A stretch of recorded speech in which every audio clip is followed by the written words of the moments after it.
ngalan ng Ama at ng Anak at ng Espiritu Santo. Amen. Sumainyo ang Panginoon. At sumaiyo rin. Unang biyernes ng buwan, tayo ay nagpupuri at nagpapasalamat sa Diyos at ating lalong pinalalago ang ating debosyon sa kamahal-mahalan o kabanal-banal ng puso ni Jesus. Naway ang ating pagsimbay magdulot sa atin ng pagpapala. At ano man ang ating intensyon at kahilingan, naway tayo pakinggan ng Diyos at pagbigyan sa ating mga pangailangan. Ating especially pagdasal ang mga naghandog ng pamisa, bunga ng kanilang pagpapamisa, sila na may kilala ng Diyos at alam ng Diyos ang dahilan ng kanilang pagpapamisa, sila na may lalo pa magkamit ng pagpapala base sa kanilang pangailangan at kahilingan. At hindi isama sa ating panalangin sa misa ang mga intention ng palagi ang sumusubaybay sa ating misa sa pamamagitan ng Paris of Santa Rita de Casia Facebook page. Humingi muna tayo ng tawad sa Diyos para maging marapat gumanap sa banal na misa. Inaamin ko Sa makapangyarihang Diyos at sa inyo mga kapatid, na lubha akong nagkasala sa isip, sa salita, sa gawa, at sa aking pagkukulang. Kaya isinasamo ko sa mahal na Birheng Maria, sa lahat ng mga anghel at mga banal, at sa inyo mga kapatid, na ako'y ipanalangin sa Panginoong ating Diyos. Kawaan tayo ng makapangyarihang Diyos, patawarin tayo sa ating mga kasalanan at patubayan tayo sa buhay na walang hanggan. Amen.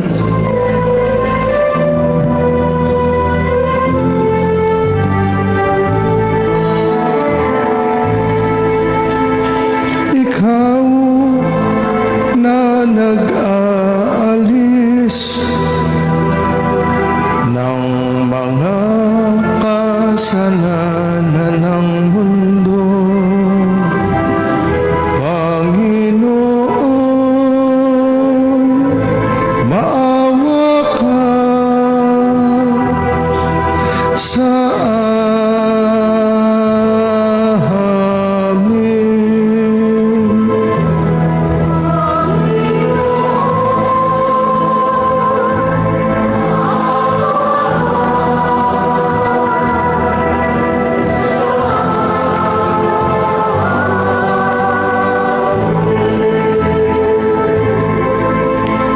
Ika'y tagahilom naming makasalanan, O Kristo,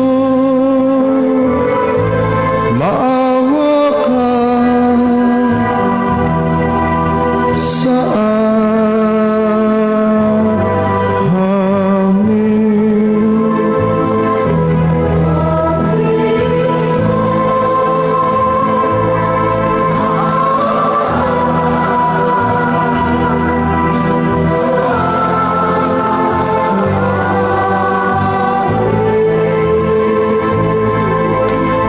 Ika'y tagapamagitan ng Diyos at ng bayan, Panginoon,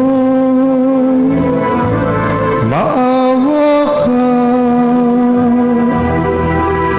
sa amin.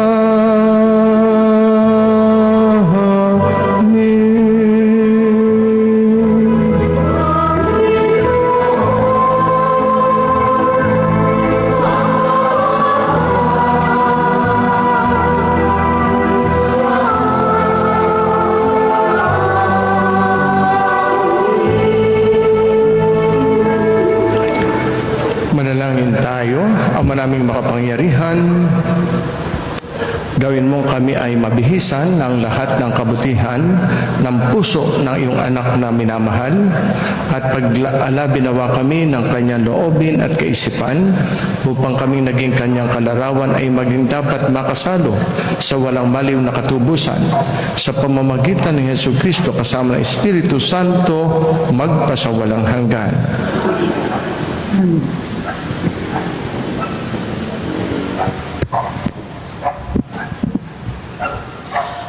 Pagbasa mula sa aklat ni Sirach. Si David ay hinirang sa lahat ng kalalakihan sa Israel, parang taba na inihiwalay sa handog na iniaalay. Pinaglaruan lamang niya ang leon, nawari bisirong kambing, at ang mga oso, nawari maliliit na tupa.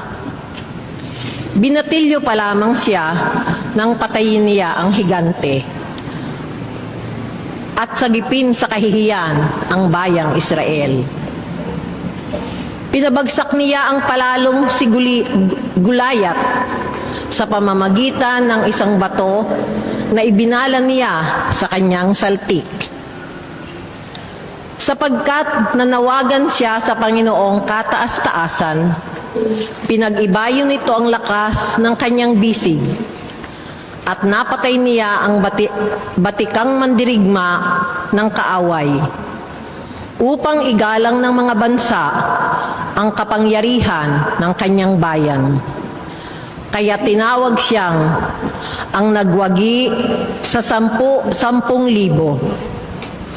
At nung igawad sa kanya ang korona ng pagkakahari, ipinagdiwang siya ng bayan sapagkat hinirang siya ng Panginoon. Nilupig niya ang mga kaaway na Filisteo at pinasuko sila hanggang sa panahong ito. Nagpasalamat siya sa Diyos sa lahat niyang nagawa. Sa kataas-taasan at kabanal-banalan niya, iniukol ang karangalan. Humabi siya ng mga awit na nagmumula sa kaibuturan ng puso, upang ipakilala ang pag-ibig niya sa may kapal.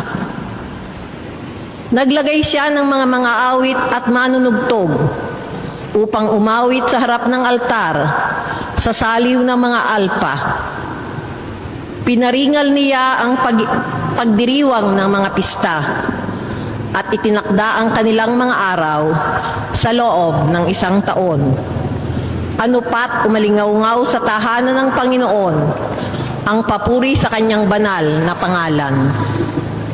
Mula sa pagbubukang liwayway hanggang sa paglubog ng araw, pinatawad siya ng Panginoon sa kanyang mga kasalanan at ibinigay sa kanya ang kapangyarihan magpakailanman. Iginawad sa kanya ang korona ng pagkahari at ipinangako sa kanyang angkan ang trono ng Israel. Ang salita ng Diyos. Sumainyo ang Panginoon. At sumayo rin. Ang mabuting balita ng ating Panginoon ayon kay San Marcos. Papuri sa iyo, Panginoon. Noong panahong iyon, nakarating kay Haring Herodes ang balita tungkol kay Jesus, sapagkat bantog na ang pangalan nito. May nagsabi siya ay si Juan Bautista na muling binuhay, kaya nakagagawa siya ng mga himala.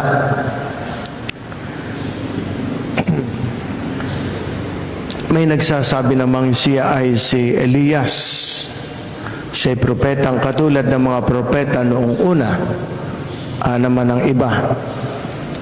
Sinabi naman ni Herodes, nang mabalitaan niya ito, muling nabuhay si Juan na pinapugutan ko.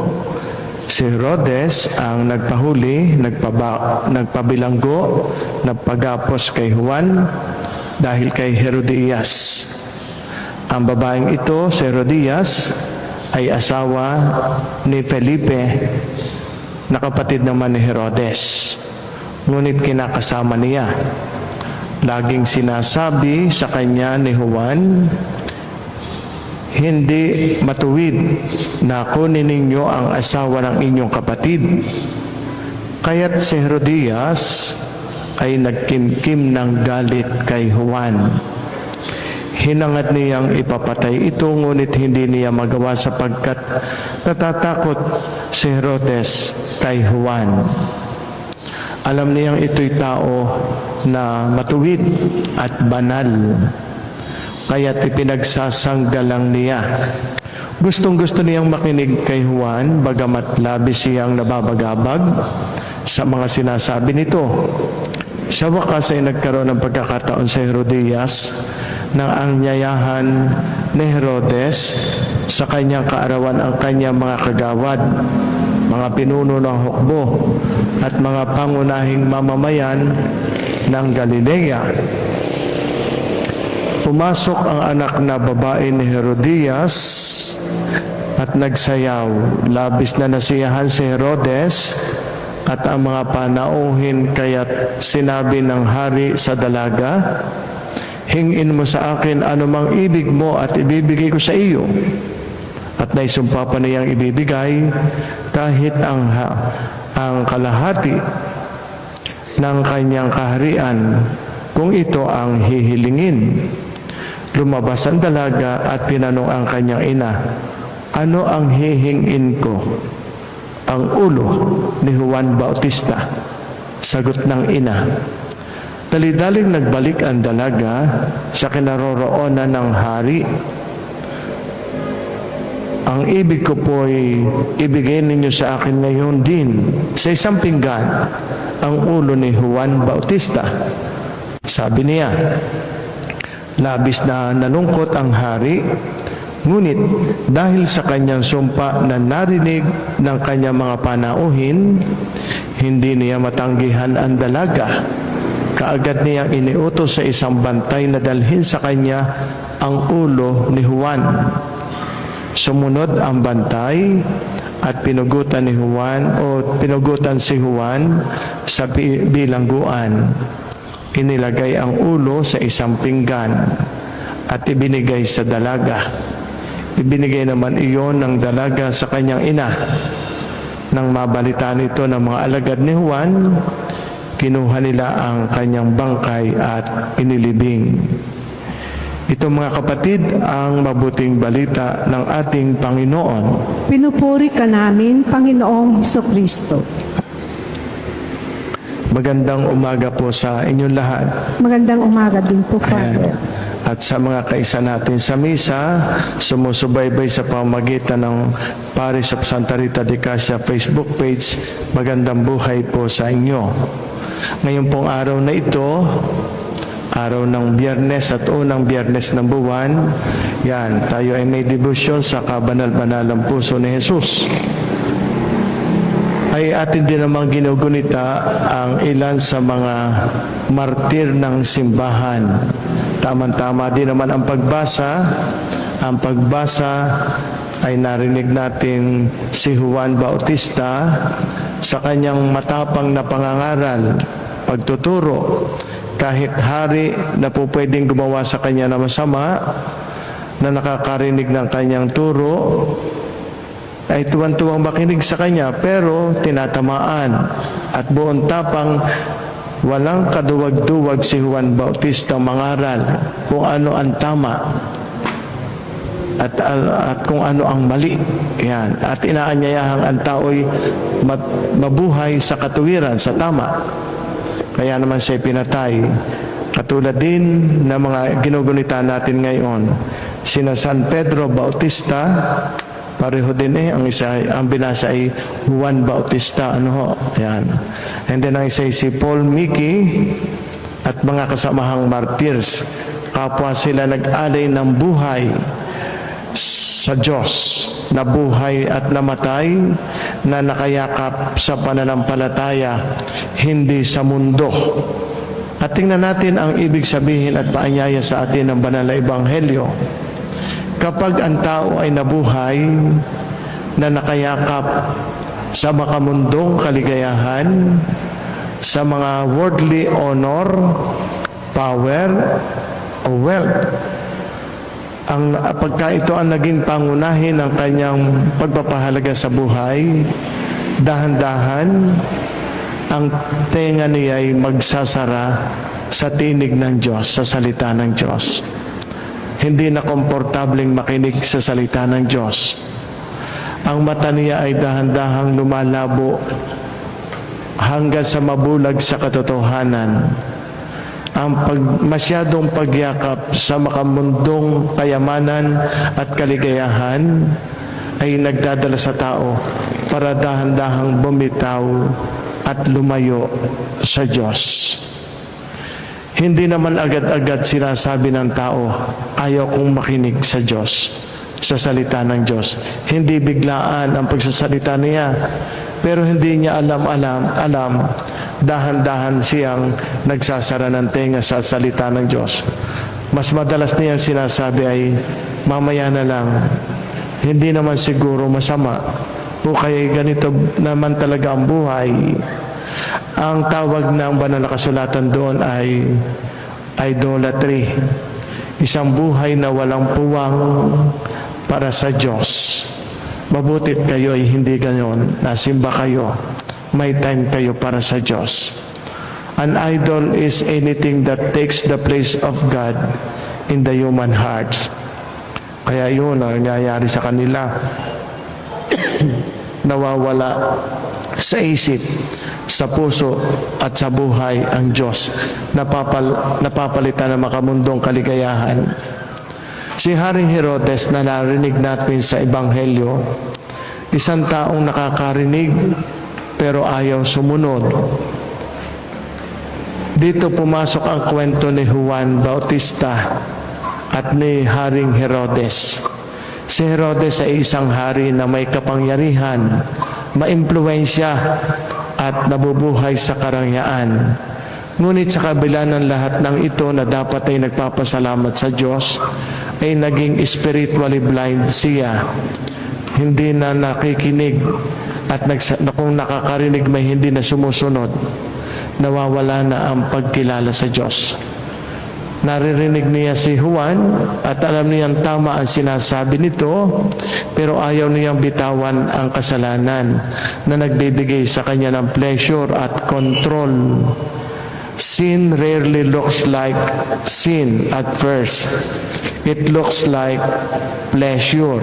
Sabi nga, sin tastes sweet at first, but slowly poisons the soul. At dito natin makikita ang isang masakit na katotohanan. Hindi lahat na nakakarinig ng katotohanan ay handang magbago. Ang iba'y nakikinig lamang. Yun ang narinig niyo sa isang araw. Pasok sa isang tenga, labas sa kabila.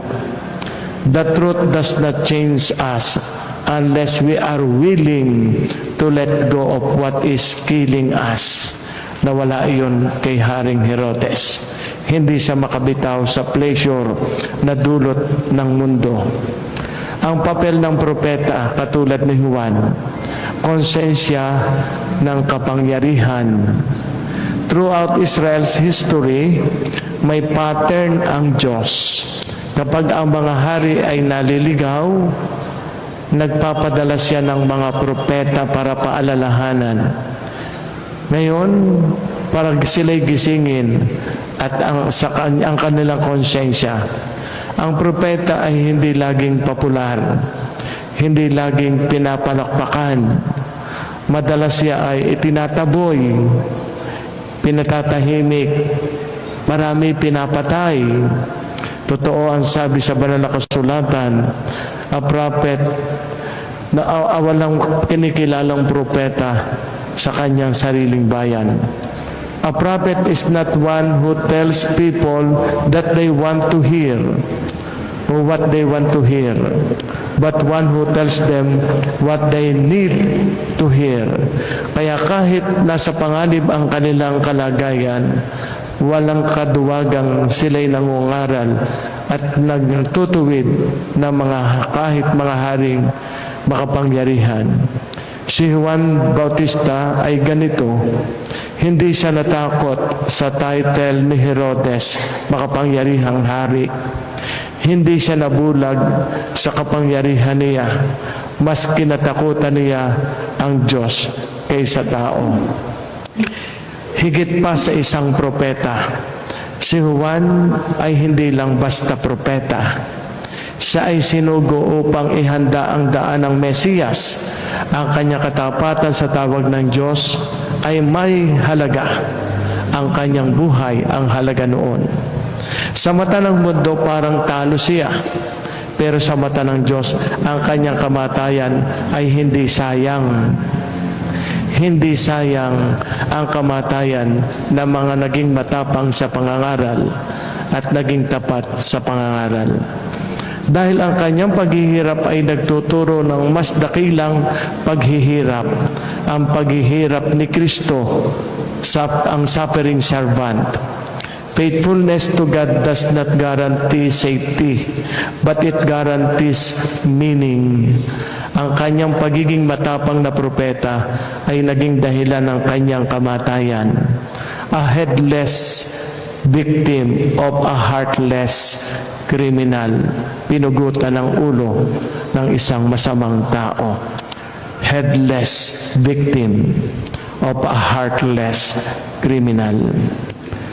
John's death points to Christ's cross. Ang kanyang kamatayan ay nagtuturo anino ng magaganap kay Kristo sa cross. Kamatayan ng isang matuwid. Kamatayan ng isang nagtuturo at nangangaral. Kung papaanong inihanda ni Juan ang daan sa pagdating ni Kristo, ang kanyang kamatayan ay parang paunang anino ng krus. Si Juan ay namatay dahil sa katotohanan at sa katapangang mangaral. Si Jesus ay namatay para sa katotohanan at para sa ating kaligtasan.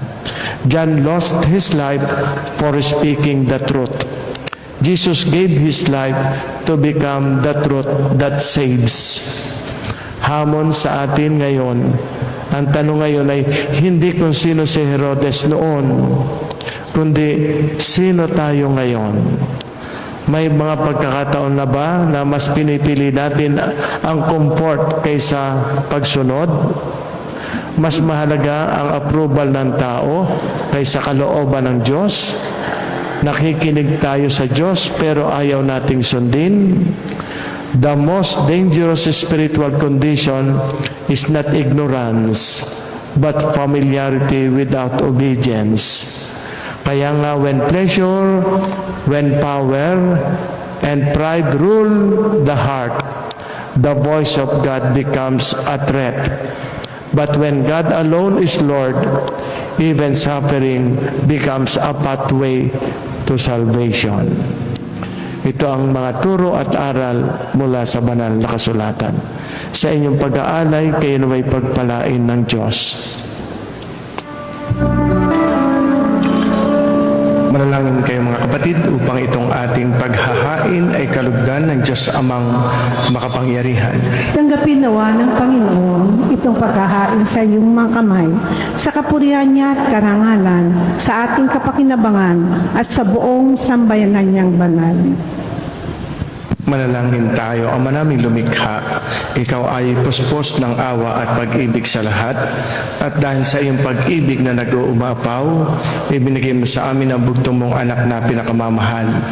Ipagkaloob mong kami makaisa niyang lubusan upang ang pagsamba sa iyo'y marapat naming maialay sa pamamagitan niya kasama ng Espiritu Santo magpasawalang hanggan. Amen. Sumainyo ang Panginoon. At sumayo rin. Itaas sa Diyos ang inyong puso at diwa. Itinaas na namin sa Panginoon. Pasalamatan natin ang Panginoong ating Diyos. Marapat na siya ay pasalamatan. Ama naming makapangyarihan, tunay nga marapat na ikaw ay aming pasalamatan. Sa pamamagitan ni Hesus Kristo na aming Panginoon, dakilang pag-ibig niya ang nagbunsod na maghain ng sarili upang kami matubos. Kaya't itinampok siyang nakabayubay sa krus. Mula sa kanyang tagilirang sinibat, dugot tubig ay masaganang dumanak, kaya't sanbayanan mo'y dito nabanaag.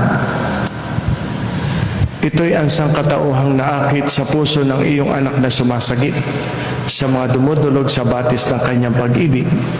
Kaya kaisa ng mga anghel na nagsisiawit ng papuri sa iyo walang humpay sa kalangitan, kami nagbubunyi sa iyong kadakilaan.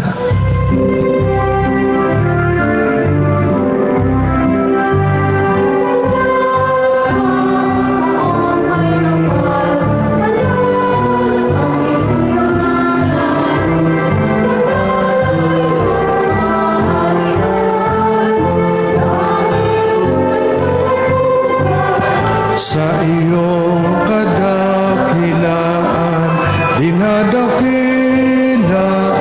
ng lahat ang naparito mong anak.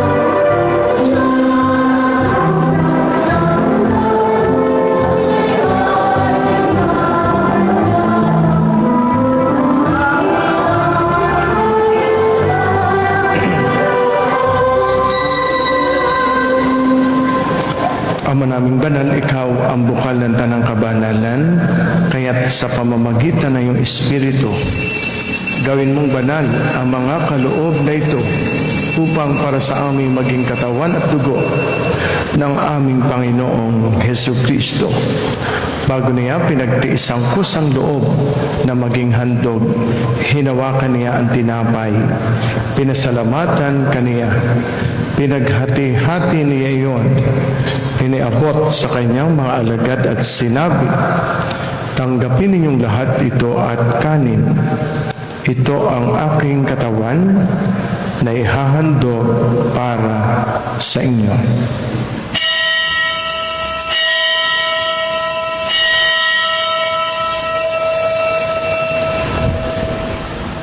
Gayon din naman nung matapos ang hapunan, hinawakan niya ang kalis. Muli kaniyang pinasalamatan. Iniabot niya ang kalis sa kanyang mga alagad at sinabi, tanggapin ninyong lahat ito at inumin. Ito ang kalis ng aking dugo, ng bago at walang hanggang tipan. Ang aking dugo na ibubuhos para sa inyo at para sa lahat sa ikapagpapatawad ng mga kasalanan. Gawin niyo ito sa pag-alaala sa akin.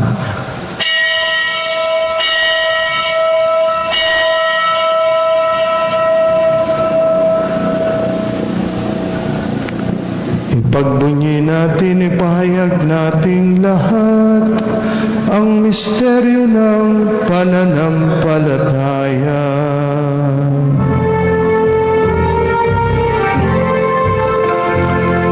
Si Kristo ay gunitain, sarili ay inihain, bilang pagkaitinuhungin, pinagsasaluhan natin, hanggang sa siya'y dumating.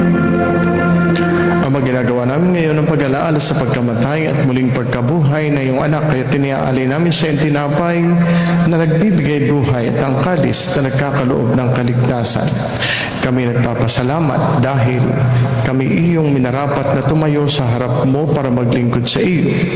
Isinasamo namin kami magsasalo-salo sa katawan at dugo ni Kristo ay mabuklod sa pagkakaisa sa pamamagitan ng Espiritu Santo. Amalingapin mo ang iyong simbahang laganap sa buong daigdig. Puspusin mo kami sa pag-ibig kay San Leon, aming Papa, Gilbert, aming Arsobispo, ng mga obispo, at lahat ng mga pari. Alalahanin mo rin ang mga kapatid naming nahimlay na may pag-asang sila'y muling mabubuhay. Gayun din ang lahat ng mga pumanaw. Kaawaan mo sila at patuloyin sa iyong kaliwanagan. Kaawaan mo at pagindapatin kaming lahat na makasalo sa iyong buhay na walang wakas. Kaisa na mahal na Birheng Maria, Ina ng Diyos, ni San Jose na kanyang kalinis-linisang esposo, kaisa ng mga apostol, ni Santa Rita ng Cassia na aming patrona, lahat ng mga martir, lahat ng mga banal, na namuhay dito sa daigdig ng kalugod-lugod sa iyo. May pagdiwang nawa namin ang pagpupuri sa ikararangal mo sa pamamagitan ng iyong anak na aming Panginoong Hesu Kristo.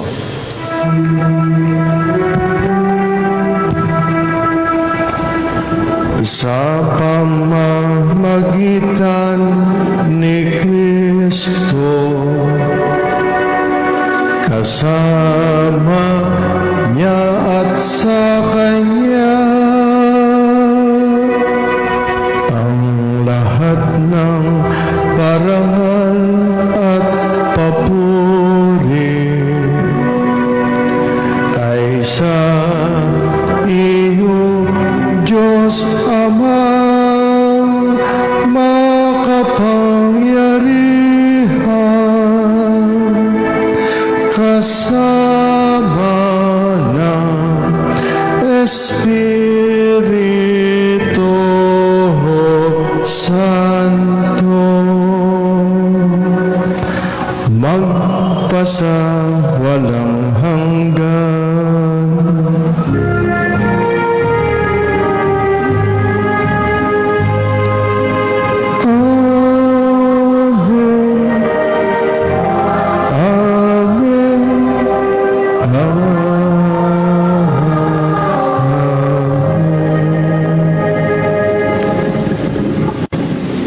Pawitin natin ang panalangin nating mga anak ng Diyos.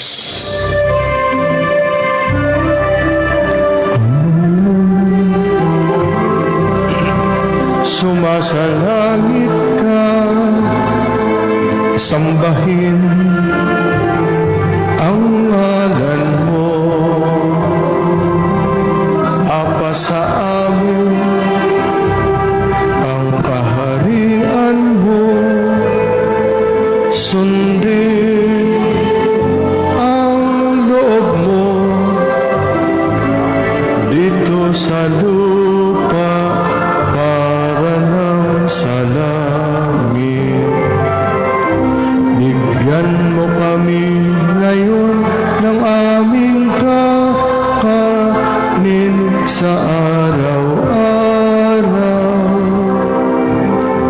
at patawarin mo kami sa aming mga sala, para ng pagpapatawad namin sa nagkakasala sa amin, at huwag mo kaming ipahintulot sa tukso, at iadya mo kami sa lahat ng masama. Hinihiling namin kami iadya sa lahat ng masama, pagkalooban ng kapayapaan araw-araw, iligtas sa kasalanan at ilayo sa lahat ng kapahamakan. Samantalang aming pinananabikan ang dakilang araw ng pagpapahayag ng tagapagligtas naming si Hesu Kristo.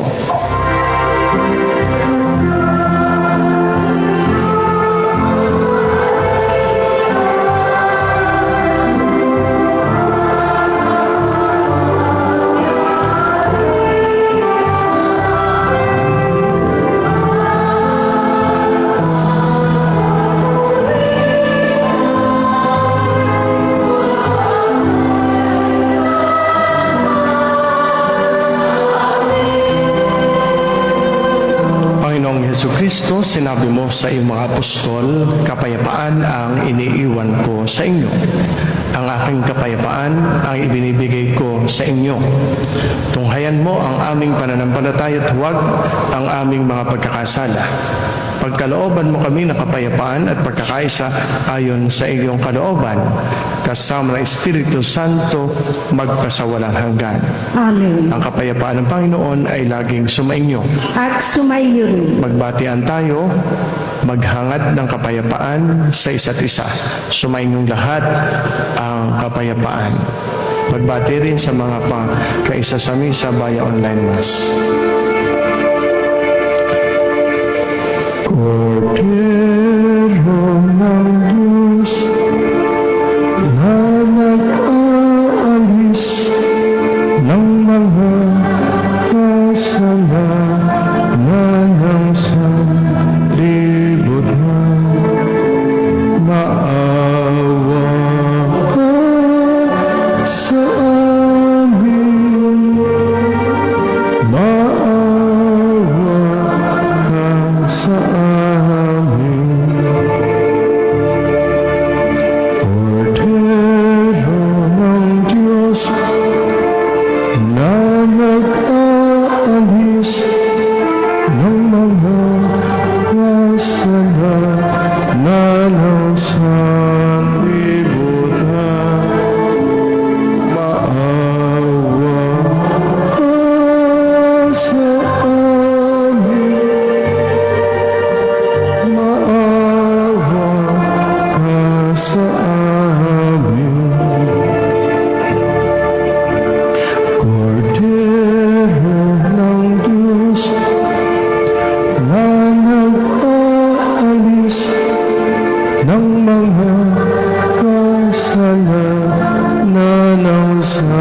palibot na ipagkaloob mo sa amin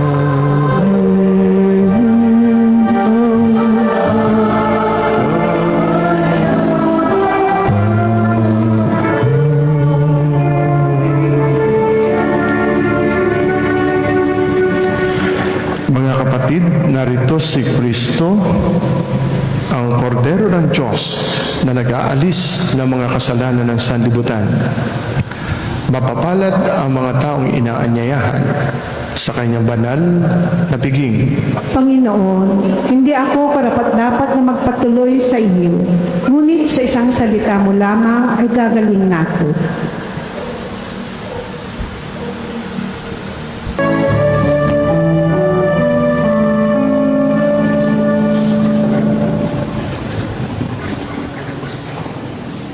Manalangin tayo.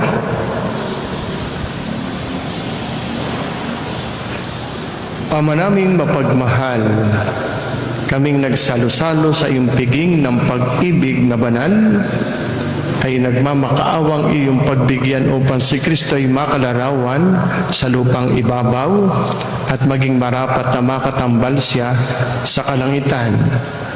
Sa pamamagitan niya, kasama ng Espiritu Santo, magpasawalang hanggan. Amen.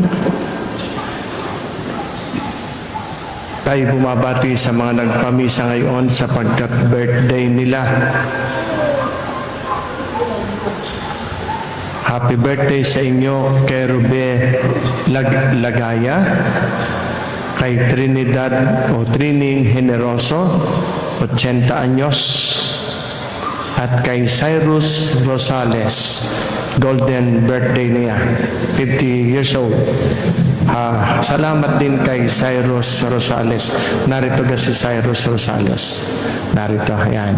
Si Cyrus ay nagbe-birthday at nagpapasalamat sa Diyos sa pamamagitan ng pagpapamisa at nag-alay ng bigas. Salamat sa iyo.